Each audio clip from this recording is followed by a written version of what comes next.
buenas tardes. Tengan todos y todas ustedes. Es un gusto para nosotros recibirlos en este espacio, por lo que les solicitamos cerrar sus micrófonos y sus videos a excepción del ponente y el moderador para obtener una mejor recepción de esta transmisión. Asimismo, quiero mencionarles que para realizar las preguntas utilicen el chat de este medio y al finalizar tendremos un espacio para responderlas. Así como también les haremos llegar una liga para una encuesta de satisfacción para conocer su opinión sobre esta sesión y mejorar su experiencia. Sean bienvenidos y bienvenidas a la Cátedra Magistral Grandes Maestros Clínicos, que es un espacio para la formación de nuestros clínicos, con aportaciones de nuestros profesores clínicos distinguidos a nivel nacional. Por lo que, para dar inicio, quiero presentar al moderador que nos acompaña esta tarde. El doctor Jorge Eugenio Valdés García, decano de la Escuela de Medicina y Ciencias de la Salud, TecSalud, líder del Grupo de Investigación de Terapias Innovadoras en Oftalmología y Ciencias Visuales y vicepresidente de la Asociación Mexicana de Facultades y Escuelas de Medicina. Enseguida le cedo la palabra al doctor Jorge Eugenio Valdés García para que nos hable del objetivo de esta cátedra, así como también nos presente a nuestro invitado especial. Adelante, doctor Valdés. ¿Qué tal? Buenas tardes a todos. Un placer estar esta tarde, fin de tarde, este día 25 aquí, arrancando una actividad que esperemos se vuelva una tradición dentro de nuestra escuela, una actividad académica de mucha relevancia, que habla precisamente de esta madurez, de esta evolución que venimos teniendo, no solo como escuela, sino como sistema académico de salud del Tecnológico de Monterrey. Este programa de profesores distinguidos es un programa que ha lanzado el Tecnológico este año precisamente para, de alguna manera, hacer notar, distinguir a aquellos profesores que por su trayectoria académica y de servicio, que por sus logros también en este sentido merecen de alguna manera ser reconocidos, teniendo en cuenta las contribuciones que han hecho a su disciplina y en este caso a la medicina. Y no solo eso, sino también el alcance social que llegan a tener en sus contribuciones. Amén de también la red de colaboraciones y contactos que permiten no solo su desarrollo personal, sino también el desarrollo de las instituciones. Hemos querido que ese programa tenga una visibilidad a través de una actividad académica, que es el establecimiento de estas cátedras magistrales, y le hemos puesto así. Uno, primero porque cátedra significa, pues, recoge esta tradición universitaria de la silla que tenía el profesor sobre el cual se dictaban estas lecciones. Y magistral porque va en relación al maestro, ¿sí?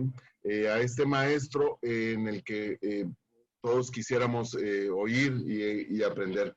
Entonces le hemos llamado cátedras magistrales y en este caso son de los profesores clínicos distinguidos. Para mí es un verdadero placer inaugurar esta cátedra con el doctor Guillermo Torre Amione. No sé si podamos tener por ahí la semblanza del doctor Amione.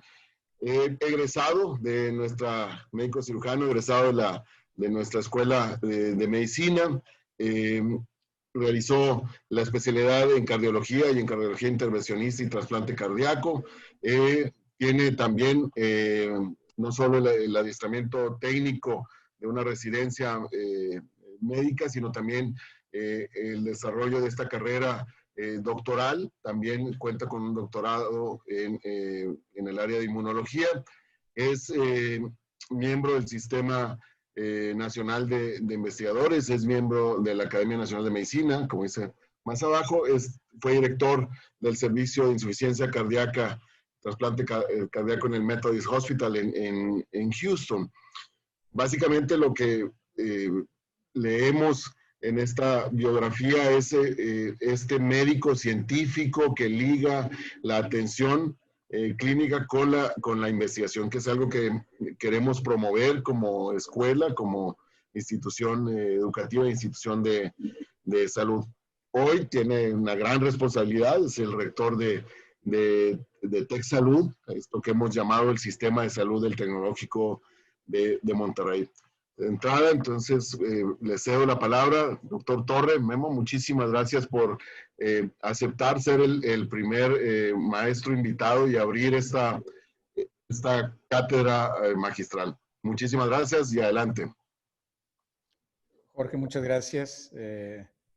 Ya te dije muchas veces que la verdad me siento muy honrado y francamente, pues no me gusta sentirme así con estos tantos honores que siempre yo percibí para la gente mucho más mayor que yo, pero estoy viendo la foto y me veo ahora y me doy cuenta que la verdad el tiempo pasa. Bueno, pues con un gran gusto de estar ahorita con ustedes y la verdad este tipo de pláticas son un poquito complicadas porque no estoy seguro que ustedes quieran que me meta a profundidad en temas muy importantes farmacológicos o moleculares de lo que a mí me ha interesado por más de 25 años. Entonces les voy a platicar una historia y la historia empieza desde un poquito mi trayectoria y cómo se ha sucedido lo que yo he hecho tanto en la parte básica como clínica para darle para compartir con ustedes algunas perlas de lo que ha sido mi experiencia tanto educativa como en la parte científica y clínica, que obviamente a mí me ha dado un profundo placer en el tiempo y sigo diciéndoles, y si con esto se quedan de mensaje hoy, la verdad yo no recuerdo un día que me haya levantado y no esté contento de hacer en mi carrera mi ejercicio profesional y que aparte se convierta en mi forma de vida. Entonces, empiezo platicándoles lo que ha sido la historia de mi carrera en investigación y en práctica, pues sinceramente ya por más de 25 años. Y ha sido, desde un punto de vista muy mecanístico y clínico, tratar de entender cómo un corazón disfunciona en el tiempo y a lo mejor alguna de las contribuciones, no sé si llamarle la más importante, pero ciertamente en mi carrera la más relevante, y que en cierta forma abrió un nuevo campo en la medicina cardiovascular, es esta interrelación entre el entendimiento de la progresiva disfunción de un órgano, en este caso el corazón, y el rol que juega el sistema inmunológico en ese tema, que ahora, dicho sea de paso, el sistema inmune ahora lo es todo. Pero les platico un poquito la historia, Jorge platicó un poco la historia, pero miren, tanto el doctor Valdés y yo estudiamos en la Escuela de Medicina hace muchos años. Esa es una foto del Hospital San José a finales de los 70. La Escuela de Medicina, Jorge, recuerda, empezó en el 78. En esta foto ni siquiera se ve la escuela, se ve un estacionamiento en donde hoy es la explanada, ven el edificio inicial y la entrada como estaba anteriormente, pero fíjese cómo atrás no hay nada. Entonces, en más de 40 o 50 años ha crecido mucho alrededor y realmente quienes detonaron el crecimiento del Hospital San José detonaron todo un entorno alrededor médico, económico, y ahora nosotros queremos verlo en un entorno académico que debe de darle una relevancia importante a la ciudad y eventualmente al país. Y en la Escuela de Medicina, en nuestra época, pues no había mucho más de lo que ustedes ven ahí. De alguna forma, algunos de nosotros en las primeras generaciones vivíamos una experiencia que hoy ustedes están duplicando con las sociedades académicas. En aquella época no teníamos nada más que un par de profesores que estaban muy comprometidos y algunos de ellos, o más de algunos, nos incitaron a varios de nosotros el interés por hacer más, el interés por no limitarnos con el entorno en donde estábamos y nos hicieron soñar más allá. Y eso me llevó a mí a este segundo recuadro que ven ahí, que es la Universidad de Chicago. Y siempre me interesó el tema de inmunología porque tuve contacto con un par de profesores en nuestra época que habían venido de una carrera importante en investigación básica y de alguna forma a mí me interesó mucho el tema de trasplante, el tema de inmunología y tuve la oportunidad de ir a Chicago y eventualmente estar en la Universidad de Chicago en una época que la inmunología era un tema muy importante, había descubrimientos, así como hoy es el COVID para algunos. En esa época para mí era hablar de la respuesta inmunológica para tumores y trasplante y había una gran cantidad de esfuerzo en el NIH en Estados Unidos para entender cómo a través del sistema inmunológico podíamos vencer al cáncer. Hoy, en paréntesis, si alguien de ustedes está aquí que sabe oncología más que yo, saben que probablemente el parteaguas más grande hoy en oncología ha sido el tema de Immune Checkpoint Inhibitors, que ha sido un parteaguas para muchos cánceres. Y en aquella época hablábamos de otro tema inmunológico que se llamaba Lymphokine Activated Killer Cells o Tumor Infiltrated Lymphocytes. Y era un tema de gran estímulo intelectual, científico, con el sueño de querer ganarle al cáncer. Y se los digo eso porque voy a volver a esto múltiples veces. La parte importante de investigación es estar en un área fértil de cultivo de ideas, pero también el soñar que puedes hacer un cambio importante. Entonces yo les diría, en esa carrera yo tenía el sueño de que quería combatir el cáncer y estaba también en contacto con un grupo de gente en la Universidad de Chicago que estaban muy envueltos en trasplante y hablaban de tolerancia, y me tocó trabajar con un grupo muy importante en hemato-oncología, en donde estaban descubriendo cambios moleculares para entender cómo las linfomas o las leucemias se hacían, se transformaban en forma maligna y cómo se curaban con trasplante de médula ósea. Entonces, después del doctorado en Chicago, yo dije, pues yo quiero ser hemato-oncólogo y quiero ser trasplante de médula ósea. Lo que me volvió a llevar a Houston, que ven aquí en la parte, en la tercera recuadro de esta diapositiva, porque dicho sea de paso, una relación que tuvimos con el Tecnológico de Monterrey y Baylor College of Medicine y el Centro Médico de Houston, el Hospital Metodista en particular, se inició a finales de los 80s. Y después de haber estado un tiempo ahí, pues para mí se hizo una transición bastante fácil, muy interesante. Y cómo llegué ahí es también interesante, para que vean que a veces un poquito el azar, la buena fortuna o el buen karma te ayuda. Resulta que este grupo de hematología que yo conocí en Chicago, el doctor Lynch, que era el jefe de medicina interna y del programa de medicina interna, con el cual muchos de nosotros tuvimos contacto, sus profesores y yo, seguramente se acuerdan muy bien de él, en cierta forma admiraba muchísimo a la gente con la que yo estaba en Chicago. Yo no tenía ni idea de ese tema. Y entonces él los admiraba tanto que cuando yo me fui a entrevistar me dijo, Memo, vente inmediatamente. Pues yo, la verdad, estaba tan ilusionado para ir a Houston que ni cuestioné el tema. Entonces mi evolución está plasmada aquí muy sencillita. Fíjense, de un hospital chiquitito, en donde no había nada alrededor, yo fui a la Universidad de Chicago, que en aquella época pues ya era un lugar muy relevante, siempre rankeaba entre los mejores en investigación y en temas de biología, y de ahí volví a Houston, en donde eventualmente pues hice una carrera clínica y de investigación. Pero ¿qué primer mensaje quisiera yo darles en este momento? Fíjense, a mí cardiología se me hacía lo más aburrido de todo lo que había aprendido yo en medicina. ¿Y por qué? Porque cuando yo estaba de estudiante de medicina, la parte de cardiología era ver un electrocardiograma y darle una pastilla de digoxina o diurético al paciente.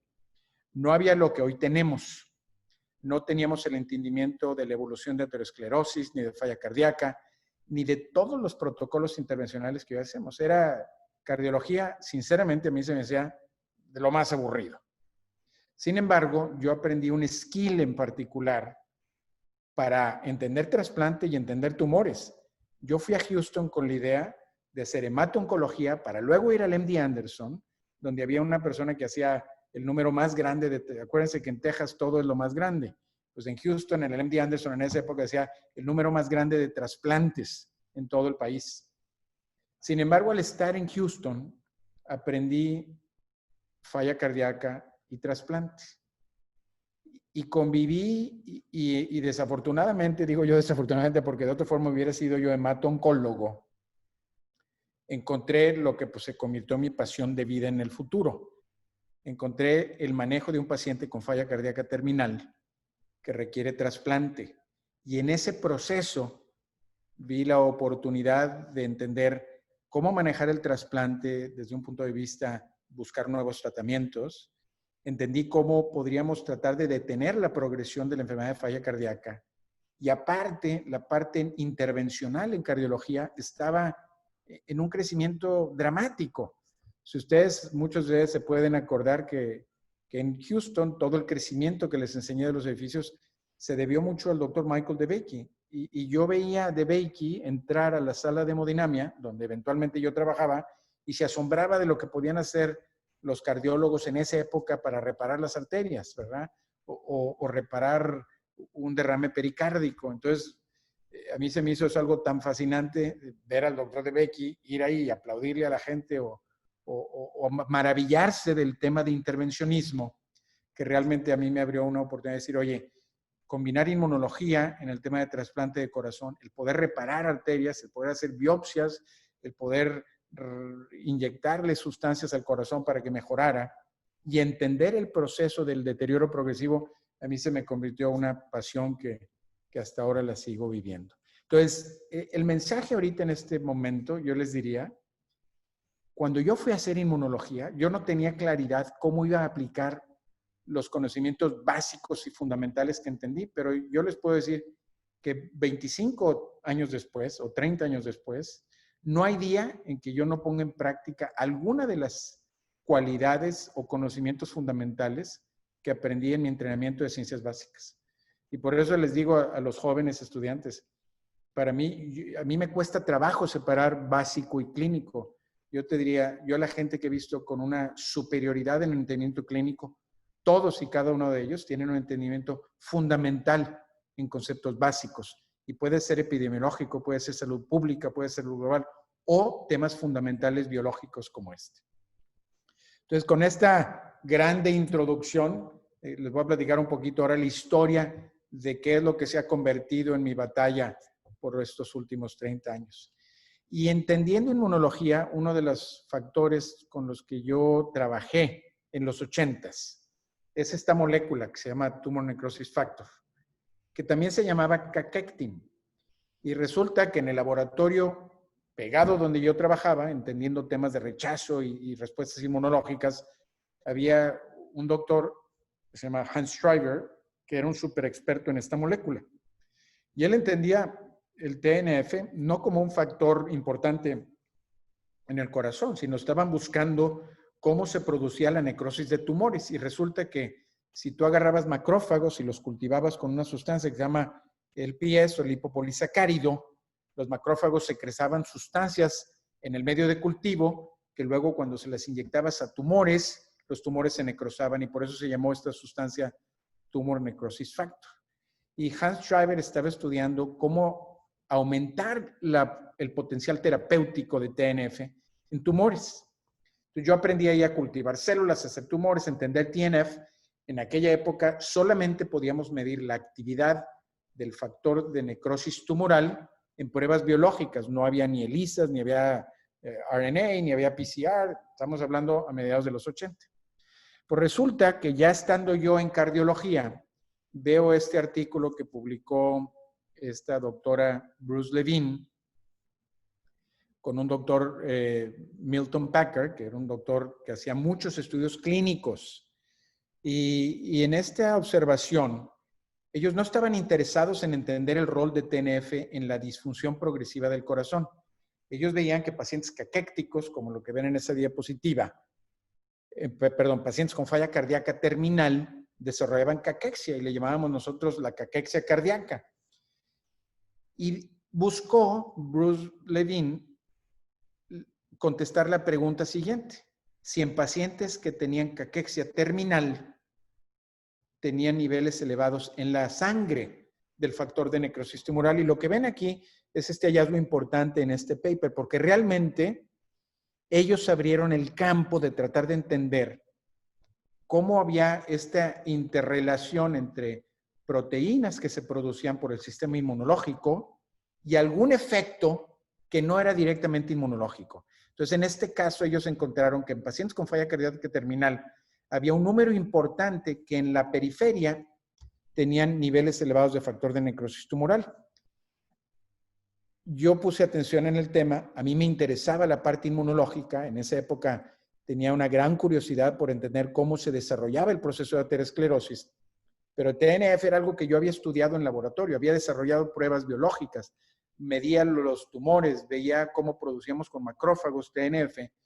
Digo, oye, TNF seguramente hace más que provocar caquexia. ¿Qué pudiera hacerle el TNF al corazón?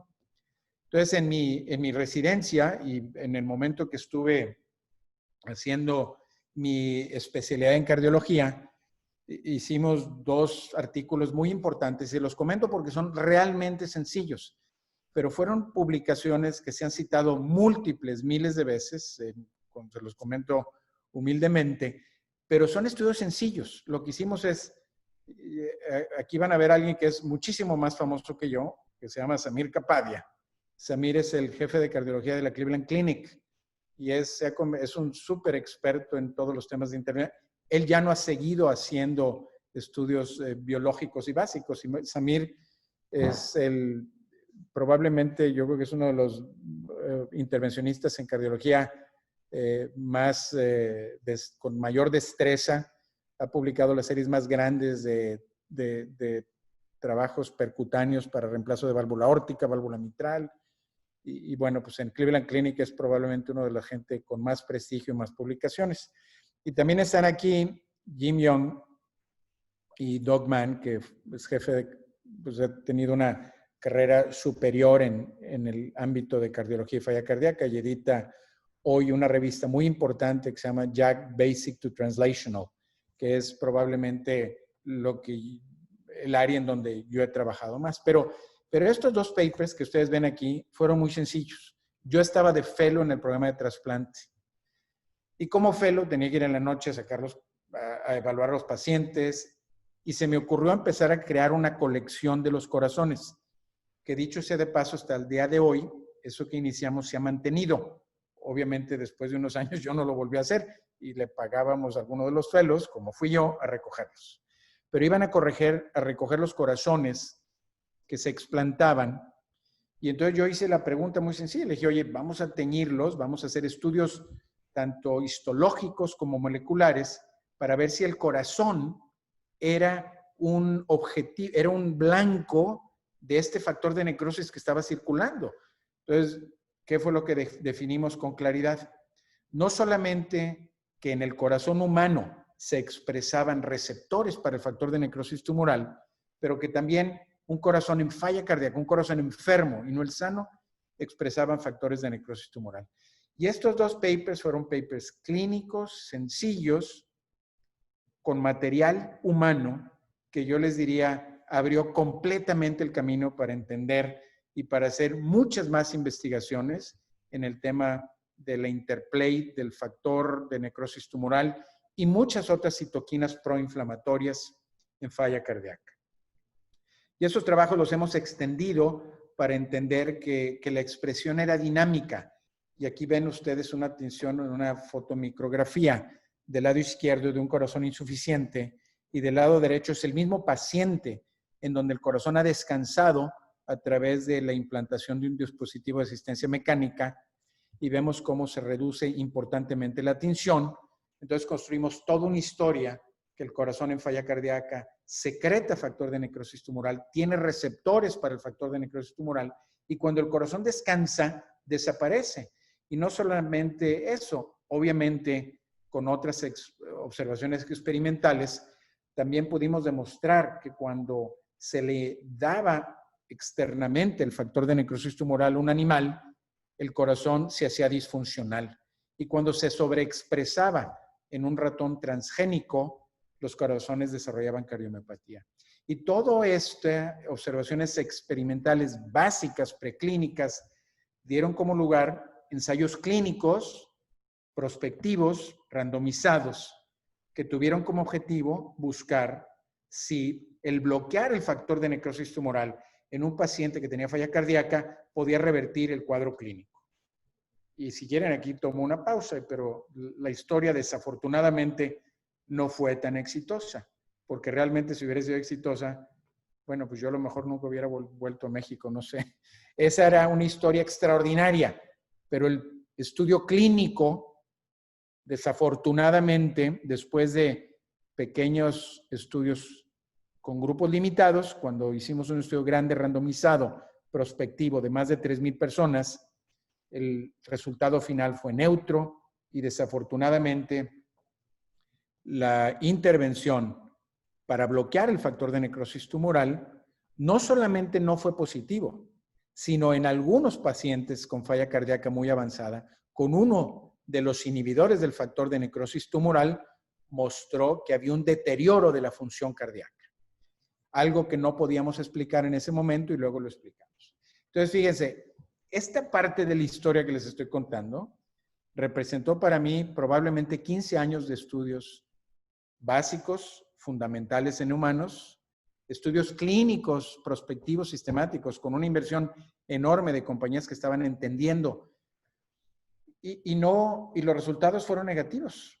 Ahora, la pregunta que nos hicimos en ese momento es, oye, esta frustración se debe a no entender el proceso biológico, o hay un error importante en interpretación, o estamos centrando la atención en una sola molécula cuando realmente la respuesta inflamatoria de un corazón enfermo es más allá que una sola citoquina. Yo les diría en paralelo, empezamos a entender que la respuesta inflamatoria celular era un inflamosoma, era una cascada de proteínas que se producen en respuesta al estrés de cualquier forma que se produzca. Y así hay una respuesta inflamatoria multicitoquinas y también hay una respuesta antiinflamatoria. Y luego entonces entendimos y dijimos, bueno, vamos a hacer un approach que sea un poquito más sistémico, no un approach tan específico. Y entonces nos dimos a la tarea de entender cómo el organismo responde de una forma sistémica al daño tisular. Y entonces en ese momento nosotros entendimos que el sistema inmunológico, cuando ve células apoptóticas, células que han muerto por una muerte celular programada, responden con un patrón antiinflamatorio y producen citoquinas antiinflamatorias, como lo ven aquí, TGF-beta, interleuquina 10, y suprime esa misma respuesta las proteínas antiinflamatorias. Entonces nos dijimos, oye, ¿qué tal si podemos nosotros emular esa respuesta antiapoptótica en el corazón en falla cardíaca? Y efectivamente lo hicimos y diseñamos una serie de estudios con cuerpos apoptóticos que al inyectarlos a humanos y en animales, en unos estudios limitados, veíamos este patrón de respuesta inflamatoria. Y eso nos llevó a un estudio fase 2 que hicimos en el Hospital Metodista de Houston, en el instituto, en el Texas Heart Institute en Houston y en Cleveland Clinic. Y fíjense, y aquí hay otra gran experiencia en esta historia. Este fue un estudio de 70 pacientes. No era un estudio que estuvo diseñado para observar cambios en mortalidad, obviamente. Era un estudio exploratorio para ver si esta estrategia terapéutica daba alguna señal de beneficio. Y tenemos una gran cantidad de estudios moleculares, biológicos, inflamatorios y de seguridad en pacientes, pero nos encontramos con este hallazgo sorprendente. Vimos que en la mitad de los pacientes que les dimos terapia activa, murió solo 1 y murieron 8 en el placebo. Y cuando hacíamos un análisis de mortalidad y de todas las causas de hospitalidad, la observación era igual. Disminuimos la hospitalización de pacientes muy enfermos con falla cardíaca y disminuimos la mortalidad. Ahora, estos son 70 pacientes. Pero ¿por qué tomó tanta importancia esta investigación? Les voy a decir por qué. Porque en esa época Cleveland Clinic era el número 1 en el mundo. El Texas Heart era el número 3. Y nosotros estábamos en el número 9 o 10. Hicimos este estudio en 3 centros que representaban el epicentro de la evolución cardiovascular en el mundo en esa época. La credibilidad de este estudio, si lo hubiéramos hecho en Monterrey, en Oaxaca y en Guatemala, hubiera sido 0. No hubiera tenido esa credibilidad. Bueno, pero en base a eso, la compañía que fondeaba este estudio decidió hacer un estudio grande randomizado, del cual yo fui también el investigador principal del estudio. Y este estudio eventualmente salió publicado en Lancet y fue otra gran decepción. Esta es la curva de mortalidad, que fue mortalidad o hospitalización cardiovascular. Y ven la terapia que le llamábamos IMT, Immunotherapy versus placebo, y las curvas son idénticas. El p-value, que anteriormente, y se los repito, se los vuelvo a enseñar, que era estadísticamente significativo, pues ahora las curvas son idénticas y el p-value es nada. Este estudio representa aquí aproximadamente $80 millones. En esa época, hace más de 10 años, o 20. Este estudio lo publicamos años después de que se completó el estudio. La compañía que fundió el estudio, su stock había subido de 50 centavos a $10. Subió, multipliquen, hagan los números. Después de que publicamos esto, la compañía desapareció. Esa es la realidad del desarrollo de investigación clínica. Y yo les voy a decir, aquí hay otra perla para todos ustedes que quieren hacer investigación clínica o que les motiva y que tratan de buscar. Yo antes de que saliera este estudio me sentía que estaba transformando el universo, porque estábamos haciendo estudios en Europa, en Norteamérica, en Israel, me invitaban a todos lados a dar pláticas, ¿verdad? La compañía tiene un stock que se había crecido no sé cuántas veces, me invitaban a todos lados y yo en ese momento era una persona que hablaba por este estudio, porque lo creía, y la gente te hace creer que eres muy importante por esto. Pero el estudio, al terminar, la compañía quebró. Nadie ha vuelto a hablar de este tema. Obviamente publicamos un paper en Lancet, que poca gente lo ve, porque los estudios negativos no los ve nadie. No sé cuántas citas tenga pero no creo que sean muchas. Y entonces, estos son otros 10 años de mi carrera invertidas en una terapia que creíamos que iba a tener un impacto importante en la sobrevida de la enfermedad que he querido estudiar por mucho tiempo. Y yo les diría, pues esto volvió a ser una gran frustración. Pero no nada más esa terapia ha fallado. Había otras terapias inmunológicas que han fallado estudios clínicos, como las que ven aquí listadas y no tiene mucho caso ahondar. Pero yo les diría, sigue siendo una experiencia de gran frustración. Voy a hacer una pausa momentánea aquí para comentarles a muchos de ustedes que después de tener estas experiencias y ver que los medicamentos que hoy usamos de una forma consistente, que pasan evaluación preclínica y clínica, representan esfuerzo como este y frustraciones como la mía y la de muchos otros y de compañías de inversiones. Cuando oigo que alguien saca de la manga una respuesta mágica a un problema complejo, sin evaluación básica, preclínica o clínica, y con el protocolo adecuado, la verdad yo creo que no es factible y no es posible. Y no sucede, y aparte es una irresponsabilidad. Porque fíjense lo que yo les encontré del factor de necrosis tumoral. Si bien no se aprobó el estudio, hoy las terapias en contra del factor de necrosis tumoral tienen un warning en el FDA. Y el warning dice lo siguiente, que si el paciente tiene disfunción ventricular menor a 35%, no debe de usarse un medicamento en contra del TNF. Si bien no ayudamos a pacientes para prevenir falla cardíaca, encontramos que ese medicamento hoy, que está en gran uso en muchas otras terapias reumatológicas, no debe de usarse en pacientes con disfunción ventricular. Entonces, el hacer un estudio clínico prospectivo, aleatorizado, ciego, probablemente no encuentre la respuesta que quieras, pero te da información que yo estoy convencido, en muchos casos y en otros ejemplos, también ayuda a salvar vidas, aunque no haya sido el objetivo primario.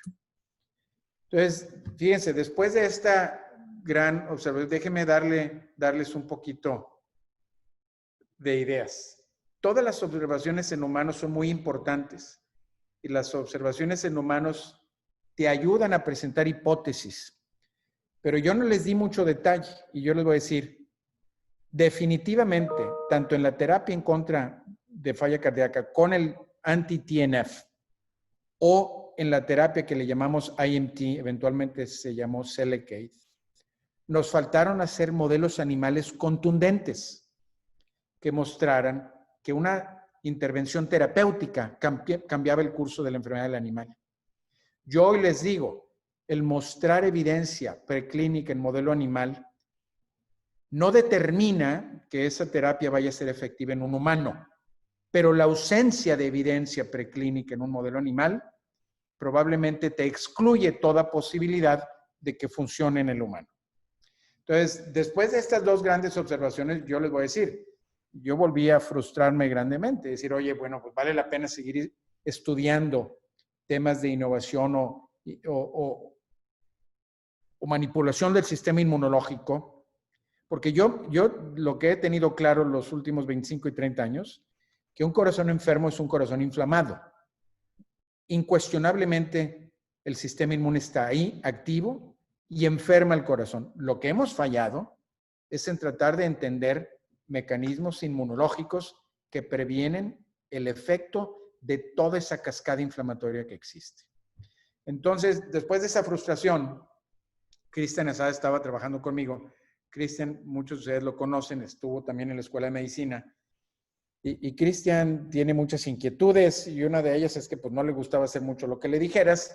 Y Cristian una vez empezó a hacer una serie de experimentos que a él se le ocurrían y la historia termina en una publicación que hicimos en el European Heart Journal, en donde en este recuadro, tomen mi palabra como un hecho, demostramos que en esos mismos corazones que explantábamos de los pacientes que trasplantábamos en Metodista, íbamos y los estudiábamos, encontramos que había una presencia importante de anticuerpos, o sea, que el corazón enfermo tenía anticuerpos en contra del corazón, o sea, autoanticuerpos, y aquí lo ven en esto rojo, pero también había actividad del sistema del complemento, había componentes del sistema de complemento activo.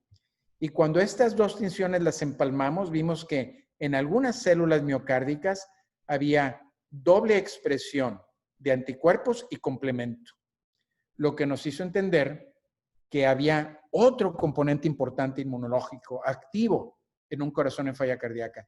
No solamente había citoquinas y múltiples citoquinas, pero había también elementos de anticuerpos, de células B y del sistema de complemento que estaban activos y enfermos. Y eso reactivó nuestro interés por buscar otras terapias antiinflamatorias que obviamente tenían que ser de amplio espectro porque ya teníamos claro que no podíamos trabajar en una forma muy específica. Y eso nos llevó entonces a recuestionarnos la idea de trabajar en falla cardíaca y decir, oye, si queremos probar estas ideas, necesitamos establecer un modelo animal en donde enfermemos al animal y luego busquemos la forma de curarlo. Y entonces los últimos 10 años, y ya era mi transición al venir aquí a Monterrey, diseñamos un modelo de falla cardíaca en Estados Unidos, que luego aquí el grupo de Gerardo, en donde yo colaboro como investigador, hemos desarrollado una estrategia de un modelo animal de falla cardíaca en donde hemos estudiado una gran variedad de compuestos, algunos de los cuales hoy les voy a enseñar. Entonces, hoy, después de toda esta historia de transición en el entendimiento, nos hemos dedicado a establecer en el laboratorio un modelo claro y sencillo que nos ha permitido evaluar múltiples propuestas de hipótesis que ahora nos están llevando a nuevos estudios clínicos en la misma enfermedad de falla cardíaca. Entonces les voy a platicar ahorita muy brevemente esta historia para cerrar ahorita en unos 5 o 10 minutos y tomarnos un tiempo para preguntas o comentarios finales. Pero acepten esta diapositiva como evidencia, y aquí están las referencias y la pueden buscar, que en ese modelo animal que les enseñé, que hacemos hoy todos los días en el laboratorio, en el Hospital Zambrano León, en nuestro grupo de cardiología, y que también se sigue haciendo en Houston, este modelo animal emula lo que vemos en el paciente con falla cardíaca terminal. Estos animales, después de darles angiotensina y algunas otras por un periodo de tiempo y alguna sustancia que bloquea el óxido nítrico, los animales desarrollan disfunción ventricular y cuando eliminamos el sistema inmunológico prevenimos la disfunción ventricular. Entonces, hemos encontrado en este modelo animal que la insuficiencia cardíaca necesita el sistema inmunológico. Y hemos expandido observaciones no solamente para crear un modelo animal, pero hemos manipulado el sistema inmune en animales deficientes o con técnicas inmunológicas que se usan hoy para curar humanos, que están aquí ilustradas con estos immune checkpoint inhibitors, en donde aumentamos la severidad de la enfermedad. Y eso está claro aquí en esta curva Kaplan-Meier de sobrevida, en donde los animales, como los tratamos nosotros, y los ven aquí, no desarrollan mortalidad, desarrollan insuficiencia cardíaca, pero no se mueren. Pero cuando los animales activamos su sistema inmunológico a través de estos immune checkpoint inhibitors que activan la actividad del sistema inmunológico, tenemos una letalidad muy alta. Entonces, en el modelo de falla cardíaca que tenemos, la manipulación del sistema inmune, eliminando componentes del sistema inmune, los animales les va mucho mejor. Y si activamos el sistema inmunológico, mueren con mucha fatalidad.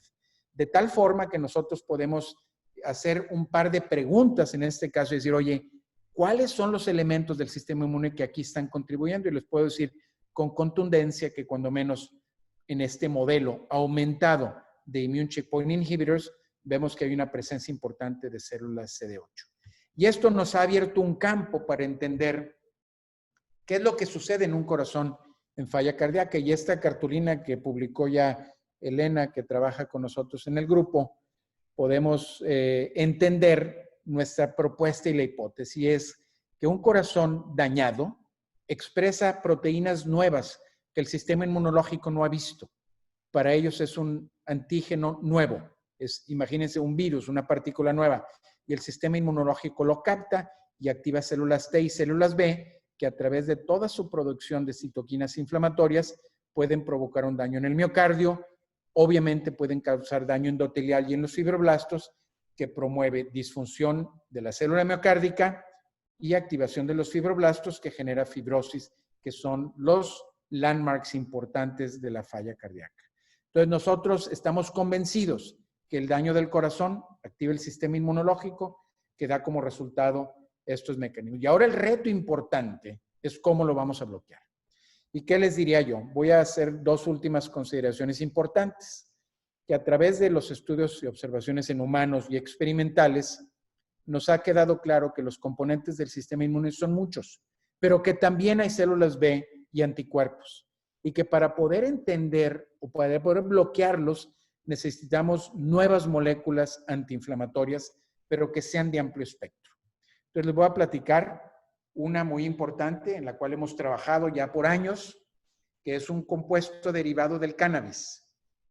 Y yo les diría que sin ser un proponente de la cannabis recreativa, yo les diría que la evidencia que les enseñaré aquí, y estamos por publicarla, y hemos desarrollado no solamente investigación fundamental nuestra, pero voy a hacer un comercial ahorita para lo que Jorge y yo queremos de muchos de ustedes, es que no solamente estas ideas se queden en conceptos y en papers, cómo podemos hacer esta traducción de estos conceptos a que toquen vidas humanas, pero también empresas. Aquí hemos formado una empresa, el grupo de algunos de los investigadores de nuestro grupo de cardiología, y hemos entendido cómo el CBD, que es un compuesto puro de cannabis, tiene un efecto antiinflamatorio y antifibrótico muy importante, que estamos ya en fases de iniciar estudios clínicos en México y en los Estados Unidos hoy. Voy a pasar muy rápidamente estas diapositivas, se las puedo pasar a todos. Maggie ya tiene mi presentación y la pueden ustedes compartir. Con mucho Pero gusto. la experiencia del CBD hoy, nosotros no fuimos los primeros de descubrir que tuviera un efecto antiinflamatorio en el corazón. Hay evidencia escrita aquí bien documentada, pero nosotros hemos trabajado con un compuesto puro que no tiene el componente psicoactivo que se produce al extraerlo de las plantas. Y este producto que se produce a través de un proceso de manufactura farmacológica, le llamamos ahora cardiol, o aquí está ilustrado como CBD, tiene un efecto muy importante antiinflamatorio en humanos, como ven aquí en esta diapositiva, pero también lo hemos estudiado en células miocárdicas y en el mismo modelo animal que les he enseñado, y puedo resumir la historia muy brevemente diciendo que los receptores existen en las células miocárdicas, que la expresión de la hipertrofia como un elemento fundamental de la disfunción del corazón se elimina cuando se cultivan estas células en CBD. Simplemente vean en la gráfica de la derecha cómo una célula, cuando la cultivamos en angiotensina, crece de tamaño. Ese es un fenotipo anormal, y cuando las cultivamos en dosis incrementales de CBD, el tamaño vuelve al normal. Y esta observación de un proceso que prevé el crecimiento o la hipertrofia celular es uno de los hallazgos fundamentales que nos ha hecho estudiar el CBD en el modelo animal de falla cardíaca y que ha sustentado el uso clínico en un protocolo que hoy tenemos en la FDA y sometido en COFEPRIS. El CBD es también antiinflamatorio y aquí ven evidencia y en esta diapositiva ven un cambio importante en la fibrosis y los cambios inflamatorios in vivo se muestran aquí. Interesantemente, en este modelo de miocarditis inducida por immune checkpoint inhibitors, no solamente hemos demostrado que CBD tiene un efecto antifibrótico, antihipertrófico en el modelo puro de falla cardíaca, pero en el modelo aumentado con immune checkpoint inhibitors disminuye importantemente el score de miocarditis. Estas gráficas muestran cómo aumenta en una forma histológica la miocarditis en el animal con immune checkpoint inhibitors y cuando a los animales les hemos administrado CBD disminuye importantemente la evidencia de inflamación en el corazón. ¿Qué les diría yo? Porque esto se ha convertido en nuestro nuevo armamentario de trabajo como una molécula antiinflamatoria a nivel experimental, a nivel clínico y ahora también en el tema de COVID, que el CBD en falla cardíaca puede tener un rol muy importante. Sin embargo, hay un problema. El CBD no es soluble en agua y administrarlo requiere de solubilizarlo en aceite o entregarlo al lugar de acción a través de una nanopartícula. Entonces, brevemente, y aquí al final les voy a comentar que el doctor Ruiz Esparza, que trabajó con nosotros y es un alumno de la escuela que fue uno de los primeros que obtuvo el programa del MD-PhD, trabajó conmigo y realizamos este artículo muy importante que brevemente se los voy a comentar, que mostramos que en un corazón en falla cardíaca es capaz de aceptar nanopartículas no específicas por la fragilidad capilar que existe. Y eso lo demostramos en muchas maneras, no se los voy a enseñar aquí, pero aquí simplemente pueden ver cómo se acumulan las nanopartículas, ven aquí toda esta parte en verde, y en una forma muy cuantificada, un corazón normal no acepta nanopartículas, pero un corazón en falla cardíaca las acumula. Entonces, imagínense, nosotros ahora estamos empaquetando CBD en nanopartículas para entregarlas al lugar de acción, en donde se concentran en una forma específica para eliminar en el sitio local la inflamación. Y eso lo hemos hecho ahora en colaboración con esta compañía Cardiol, en la cual el grupo de cardiología de nosotros ha trabajado de una forma muy importante para desarrollar no solamente el modelo experimental, pero ya en las fases finales de aprobación para ensayos clínicos, tanto en COFEPRIS como en la FDA. Y aquí hay más evidencia que no voy a ahondar, simplemente porque me voy a tomar el momento final aquí en decirles que cuando hemos cultivado o cuando hemos tratado animales que desarrollan falla cardíaca aquí en estos corazones con CBD, hay una mejoría importante, pero cuando lo hacemos con esta nanopartícula, fíjense, este corazón normal crece cuando está enfermo. Lo curamos un poco con CBD, pero con la misma concentración de CBD, cuando la entregamos con la nanopartícula, el corazón se remodela de una forma en donde aparenta mucho más saludable.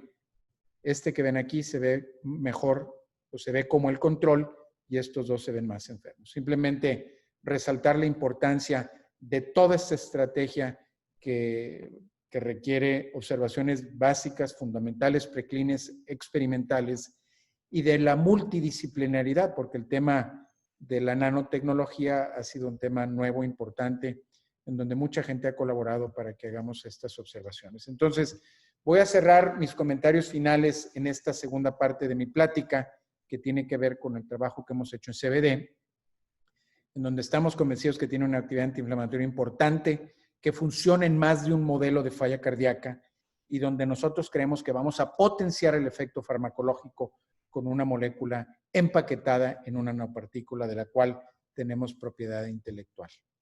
Pero voy a terminar esta conversación no tanto en haberles enseñado y querer convencerlos que utilicen CBD para un efecto terapéutico, sino más bien lo que quiero que vean es que el camino para un descubrimiento básico clínico es de mucho tiempo y es retador. Yo les invito a que piensen en un sueño importante de conquistar, pero a que disfruten cada uno de los momentos en donde lo hagan. Porque yo no estoy seguro y yo quisiera poder decirles que lo van a lograr y yo quisiera lograrlo. pero lograrlo es una meta importante, pero también es igualmente importante disfrutar todos los días en donde te levantas y piensas que vas a hacer un nuevo experimento y vas a ayudar a un nuevo paciente. También es importante que recuerden que hay que combinar múltiples campos de entendimiento. En mi caso en particular, hemos combinado inmunología, nanotecnología. He aprendido de mis alumnos, he aprendido de mis colegas que trabajan conmigo áreas nuevas y distintas que enriquece todo lo que generamos. Yo también les diría otro punto importantísimo, y en inglés lo digo porque esta plática la di anteriormente en una forma similar. No podemos cortar esquinas, no hay shortcuts, como se dice en inglés. Nadie en investigación clínica seria puede acelerar el proceso tanto, porque vamos a encontrar eventualmente problemas que a fin de cuentas disminuyen la calidad y ponen en riesgo a otros seres humanos. Y cerraría entonces con este mismo comentario. Yo les diría, yo estoy convencido que todos ustedes que son clínicos, una experiencia básica los va a hacer mejores clínicos. Pero si tienes la hormiga, que hemos tenido muchos de nosotros, muchos de los que están aquí, la tiene Jorge, la tengo yo, la tienen mis colegas en mi grupo de investigación, Gerardo, Mar, Elena. No nada más tenemos la ilusión de que vamos a transformar el mundo a través de una nueva investigación, pero yo les diría que eso no lo vas a lograr si no vas al laboratorio o te levantas con la idea y eso te dé la felicidad que requieres para estar trabajando todos los días con un camino que va a ser difícil. Muchas gracias a todos por su atención y espero que esta experiencia que vieron conmigo les ayude a tomar decisiones en sus carreras, en sus proyectos de investigación y también en su vida profesional. Muchas gracias, Jorge. No, muchas gracias, Memo. Oye, hay un tiempo para un par de preguntas. Hay varias, así es que voy a tratar de, si quieres te las leo. Van unas específicas sobre los temas de investigación que has mencionado. Te las leo. ¿El CBD es solo antiinflamatorio para el corazón o también para articulaciones y demás? Y luego, si se han relacionado estos efectos en pacientes con epilepsia. Y luego, una pregunta de cómo es que se cayó en cuenta de que podría ser este antiinflamatorio el CBD y en el contexto antiinflamatorio de la insuficiencia cardíaca se ha estudiado el efecto de otras moléculas antiinflamatorias como el resveratrol. Las leí así muy rapidito, pero son las técnicas y luego te quise hacer una no tan técnica. Contesto muy brevemente. Yo creo que podemos hablar otro día de CBD muy en particular y podemos pasar 2 horas. Mucha de la información que está aquí no la hemos publicado porque trabajamos con una compañía y de todo esto hay patentes en donde nosotros somos coautores de las patentes. Pero ya estamos preparando una publicación completa. CBD tiene un efecto antiinflamatorio importante en muchos órganos distintos. La única aplicación aprobada por la FDA para una condición clínica definida, producto de un estudio clínico grande randomizado, es una particular tipo de epilepsia en niños que se llama Dravet's. Y esa epilepsia es una epilepsia refractaria en niños. En ese contexto clínico, el uso de CBD que se obtiene en forma botánica, no el producto que nosotros estamos trabajando, a dosis muy altas, tiene un efecto terapéutico transformador en la epilepsia. Sin embargo, el CBD se obtiene con diferentes grados de purificación y de THC de muchas formas. En Canadá está aprobado para uso recreativo y uso medicinal sin prescripción. En los Estados Unidos, la marihuana y el CBD están no penalizados y se pueden utilizar. Nosotros no estamos hablando de ese producto. Estamos hablando de un producto puro, producido farmacológicamente, que va a tener una indicación clínica precisa. De los usos de los productos derivados de marihuana, se les atribuyen miles de propiedades benéficas. Yo no hablé nada de eso en este contexto. Algunas de esas propiedades benéficas sí son antimialgias, antidolores musculares. No estoy yo ni promoviendo ni estoy en contra. Yo lo que diría y sugeriría que es la responsabilidad de quien lo use, pues de entender el contexto y quien lo quiera promover como fármaco, pues hacer estudios clínicos como lo que estamos haciendo. Nosotros estamos evaluando esto como un fármaco en un estudio aprobado por la FDA y con un comité científico y un DSMB, y en México a través de COFEPRIS. La otra pregunta que me hiciste, hay muchas otras moléculas. El doctor Gerardo, Carlos Jerjes y el grupo nuestro tiene un estudio con resveratrol en un modelo de hipertensión pulmonar con un efecto muy importante, antiinflamatorio y benéfico en ventrículo derecho y en el lecho pulmonar. Pueden hablar con Carlos Jerjes o con Gerardo García en mi equipo y con gusto extendemos estas observaciones.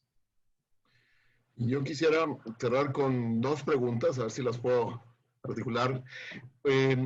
Una es, ¿no te dio miedo? Es decir, salirte del camino habitual, porque en la época que tú y yo estudiamos medicina, y muchos de los que están por aquí, porque veo que hay muchos colegas de esa época, el gran camino era rápido irte a una residencia, hacer clínica, poner tu consultorio, desarrollar una práctica.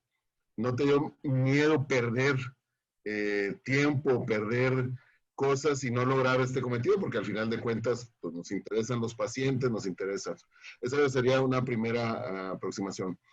Y luego la otra, porque empieza acá, y lo sé porque hemos platicado, pero quisiera que de alguna manera lo explicaras.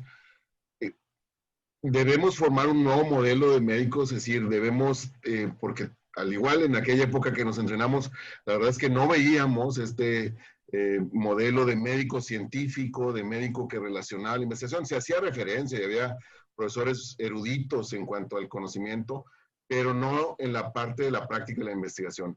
Debe ser un modelo que debemos proponer. Entonces, te haría estas dos preguntas, una más porque aquí veo muchas matrículas de alumnos de la escuela que está en la parte clínica. Y si no ves los modelos, a veces no los imaginas. Mira, Jorge, yo te voy a decir, y lo he comentado en más de un lugar, yo estoy convencido que lo bueno o malo que soy, mucho tiene que ver por mi entrenamiento en ciencias básicas. Y obviamente mucho tuvo que ver con la motivación que tuve en la escuela de medicina para inclinarme a ese tema. Yo no vengo de una familia intelectual, nadie en mi familia había tenido, es más, a ver, te voy a decir con sinceridad, del lado de mi madre nadie tenía carrera. Y del lado de mi padre, pues había curas y monjas y nada más, y vendedores de telas. Entonces yo no vengo de un background intelectual. ¿Por qué se me ocurrió a mí hacer un doctorado? No es por inspiración de mi familia. Yo creo que fue algo que cultivé en la escuela de medicina. Y tampoco, con toda honestidad, me siento el más dotado intelectualmente. Lo que sí, y lo he dicho en otras formas, y lo he dicho hasta, no en mi persona, pero hasta en Twitter, sí me considero que puedo trabajar mucho y tengo tolerancia a trabajar. Y esto lo expando ahorita porque me hiciste la pregunta y lo voy a decir. A ver si me dices, ¿qué cualidad importante creo yo que vale la pena recordar? Es tener sueño. Yo sí tenía sueño, yo quería ser muy importante en ciencias, quería publicar, quería papers en Science, en New England, eso tenía una ilusión. ¿Dónde me nació? Francamente, who knows? Arroyave, aquí alguien me puso, claro, había gente que convivemos mucho, que te metían ideas, y eso me lo instaló el TEC, no, porque yo no lo viví en mi casa. Y después de eso, ese gusto por los papers, que lo tengo hasta ahora, y los que trabajan conmigo te lo dicen, yo me emociono todavía cuando sale el paper. Nunca he perdido eso. Y no lo tuve en mi casa, lo tuve en el TEC. Y luego, en la escuela, en la parte de investigación, yo viví también lo mismo. Cuando estaba en la Universidad de Chicago, yo les digo a todos, les diría, el moto de la universidad decía, is the life of the mind.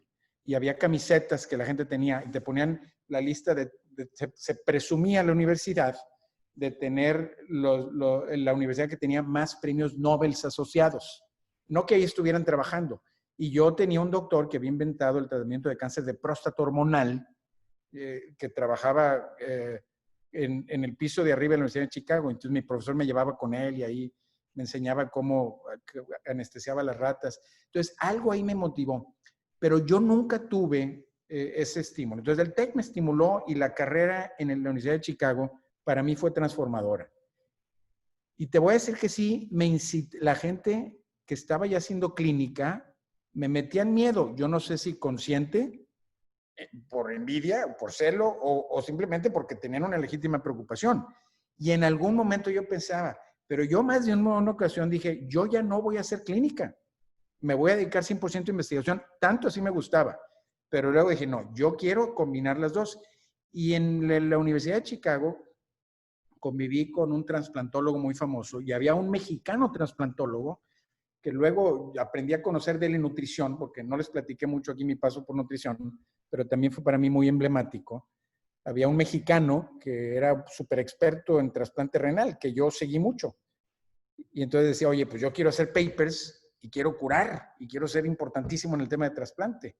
Y esa ilusión me llevó a nunca quitar en mi mente, y la verdad nunca tuve miedo. Yo dije, voy a acabar en 3 años mi doctorado, acabé en 3 y medio, porque era para poder entrar en junio a la residencia, y dije, me voy a ir. ¿Qué es lo que hice? A ver, te digo, a lo mejor un poquito para quienes quieran ir a Estados Unidos a entrenamiento clínico. Yo tomé mis exámenes para ir antes de entrar al doctorado. O sea, yo tenía mis exámenes ya validados cuando empecé mi doctorado. Entonces eso me daba una paz, porque la verdad yo nunca he sido muy bueno para sacar calificaciones en los exámenes y batallé.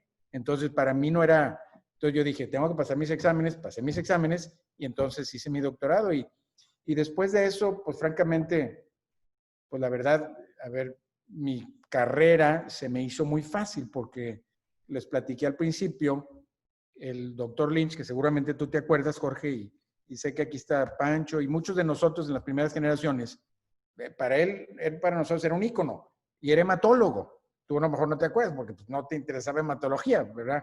Pero pues yo no tuve mucho contacto con oculistas, ¿verdad? Oftalmólogos. Entonces, Lynch veía a mis profesores de Chicago como un ícono, ¿verdad? Porque yo estudié una parte con una doctora que se llama Janet Ravley, que ella descubrió lo que era el Philadelphia cromosoma, que es la translocación, ya no me acuerdo de qué cromosoma, pero ese jumping gene causaba el origen de la leucemia, del CML, o AML, no me acuerdo cuál era. No quiero ofender a algún hematólogo aquí porque no me acuerdo, pero ese tema a mí me abrió las puertas de mi vida. Como estuve ahí, vente a Baylor, pues no hice ningún examen ni nada, me aceptaron. Y cardiología, pues lo mismo. Y luego ya, pues ya no batallé, la verdad. ¿Para qué les voy a presumir que batallé? No batallé. Pero no fue porque supiera, no fue porque yo tuviera la mejor calificación. Yo te diría, pues trabajaba duro, hice un buen doctorado, hice buenos papers y la verdad, lo demás pues ya fue más fácil. Pero la experiencia, me hiciste una pregunta fundamental y yo creo que los que estamos aquí de profesores tenemos la obligación de pues platicar nuestra experiencia. Yo te diría, para mí, la investigación clínica y la investigación básica y la investigación clínica no lo puedo separar de cómo trato un paciente. Así de sencillo. Y yo creo que me ha hecho mejor doctor para resolver el problema de un ser humano enfermo. El entender te hace cuestionar, te hace preguntar, te hace buscar opciones. Yo cuando tengo un problema clínico no lo dejo al azar. No le pregunto a alguien la pregunta específica que quiero, porque así aprendí en ciencia básica. Yo no le pido a alguien que me venga a dar una opinión, le digo, quiero que me opines en esto. Sí, hay una forma de pensar que yo creo que me ha ayudado muy importantemente y eso es lo que a mí me encantaría transmitir a los demás. Muchas gracias, Memo. Ya estamos sobre el tiempo. Te agradecen mucho acá en el chat. Creo que compartirnos nos queda muy claro que este es un viaje en el que hay que invertir, hay que dedicarle tiempo, hay que seguir estas inquietudes, pero sobre todo hay que ser abiertos y ver más de un camino. Lo que estamos buscando con esta cátedra magistral, aparte es de tener estos talentos en áreas específicas, pero van a ver que a lo largo de estas cátedras magistrales hay factores comunes. Si bien decía el doctor Torre, la verdad es que la hematología no fue mi pasión, pero vamos a ver en otras, aquí va a haber varias disciplinas y van a ver los mismos elementos del buen clínico, del buen investigador, del que se basa en la evidencia y se va construyendo a partir de esto. Pero también, y qué bueno se logra, estoy viendo los comentarios, quisiéramos también inspirar, ¿sí? Nuestra sociedad, nuestro país, pero en general el mundo, a donde vayan los semis, porque más del 10% se van fuera, requiere de estos líderes transformadores, que esa es la idea de todos los que estamos conformando esta comunidad académica. Con esto cierro yo mi comentario, no sin antes agradecerte, Memo, de que nos hayas dedicado esta inspiradora plática en este tiempo. Licenciada Margarita, adelante, por favor. Gracias, doctor Valdés. En nombre de la Escuela de Medicina y Ciencias de la Salud, TecSalud, agradecemos a todos su participación a esta cátedra magistral de grandes maestros clínicos, sobre todo a nuestro invitado especial, el doctor Guillermo Torre, la voz de los expertos. Así como también agradecemos la coordinación del doctor Jorge Valdés en este espacio de clínicos para la formación de clínicos. Los dejamos con un video motivacional de tu vocación, Escuela de Medicina y Ciencias de la Salud. Que pasen ustedes muy buenas noches. Soy la voz que te habla desde adentro. La primera vez que me escuchaste, no me pudiste ignorar. Y dudaste de dónde viene, de la cabeza, del estómago, del corazón. Primero te inquietaba, después te di claridad. Porque tus caminos son la salud, la ciencia y el conocimiento, que te preparan para ayudar, sanar y salvar, para hacer una diferencia. Hoy sigo aquí, en medio de esta tormenta sin precedentes, empujándote a hacer historia con cada vida que tocas. Y cuando preguntes, ¿por qué yo? ¿Por qué ahora? Yo te hablaré más fuerte, recordándote que una comunidad de profesores, estudiantes, colegas y profesionales de la salud te respalda, y reafirmándote que has elegido bien, que estás donde tienes que estar, haciendo lo que tienes que hacer. Soy la voz que te habla desde adentro, tu intuición, tu llamado, tu vocación.